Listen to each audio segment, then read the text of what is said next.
বাংলাদেশ সীমান্তে অত্যাধুনিক ড্রোন মোতায়েন ভারতের।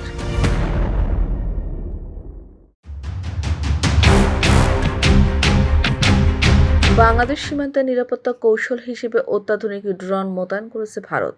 ইন্ডিয়ান ডিফেন্স রিসার্চ উইংয়ের ওয়েবসাইটে এই তথ্য জানানো হয়েছে। সম্প্রতি ভারত বাংলাদেশ সীমান্তের উত্তরাঞ্চলে বাংলাদেশ তুরস্কের তৈরি ব্রেকটার TB2 ড্রোন মোতায়েন করতে দেখা গেছে বলে ভারতীয় গোয়েন্দারা দাবি করেছে। ভারতীয় গণমাধ্যম ইন্ডিয়া টুডে ও নবভারত খবর প্রকাশ করে, ভারতের পশ্চিমবঙ্গের কাছে তুরস্ক নির্মিত ড্রোন মোতায়েন করেছে বাংলাদেশ। সেই খবর প্রচারিত হওয়ার পর শোরগোল তৈরি হয়েছিল। এমন খবরের ভিত্তিতে বাংলাদেশ সীমান্তে নজরদারি জোরদার করছে ভারত, যদিও বাংলাদেশের পক্ষ থেকে বিষয়টি নাকচ করে দেওয়া হয়। ভারতীয় ওই দুই গণমাধ্যমের প্রতিবেদন অনুযায়ী, প্রতিবেদনে বলা হয়, ভারতের পশ্চিমবঙ্গ সীমান্তবর্তী এলাকায় তুরস্কের তৈরি অত্যাধুনিক বাইরাক্তার TB2 ড্রোন মোতায়েন করেছে বাংলাদেশ। ধারণা করা হচ্ছে, ভারতের সঙ্গে সম্পর্কের উত্তেজনা বৃদ্ধি পাওয়ায় এ ধরনের পদক্ষেপ নেওয়া হয়েছে। এটি TB2 ড্রোন খুবই উচ্চ ক্ষমতা সম্পন্ন, একই সঙ্গে নজরদারির পাশাপাশি আঘাত হানারও ক্ষমতা রয়েছে এই ধরনের ড্রোনগুলোর। এর ফলে ভারত ও বাংলাদেশ সীমান্তে দুই দেশের নজরদারি তৎপরতা অনেক গুণ বৃদ্ধি পেয়েছে। তবে বাংলাদেশ সরকার অবশ্য জানিয়েছে, সীমান্তে ড্রোন মোতায়েনের খবরটি সম্পূর্ণ মিথ্যা ও ভুয়া।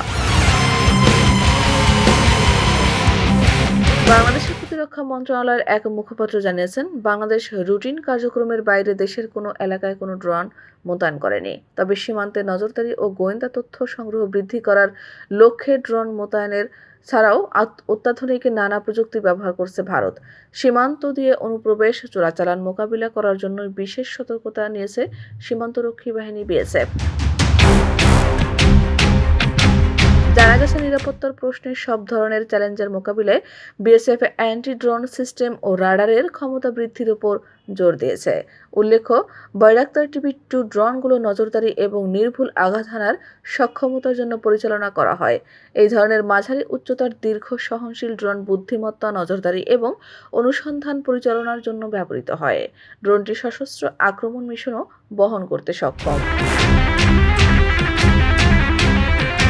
বাইরাক্টার TB2 নামের অত্যাধুনিক এই ড্রোন 2014 সাল থেকে বাণিজ্যিকভাবে উৎপাদন ও বিক্রি শুরু করেছে তুরস্ক। এমনকি ইউক্রেন ও রাশিয়ার যুদ্ধে বিশেষভাবে নজরে পড়ে এই ড্রোন।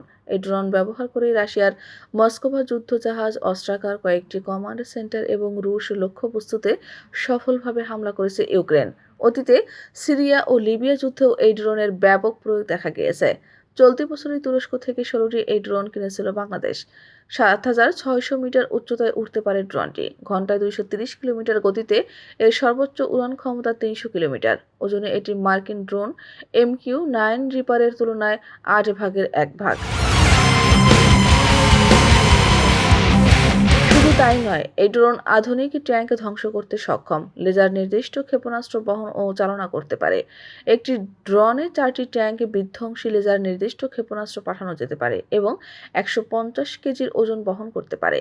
শত্রু শিবিরে ঢুকে দ্রুত আঘাত হানতে সক্ষম এই ড্রোনের কয়েকটি হামলার আগে কর্কশ শব্দ করে।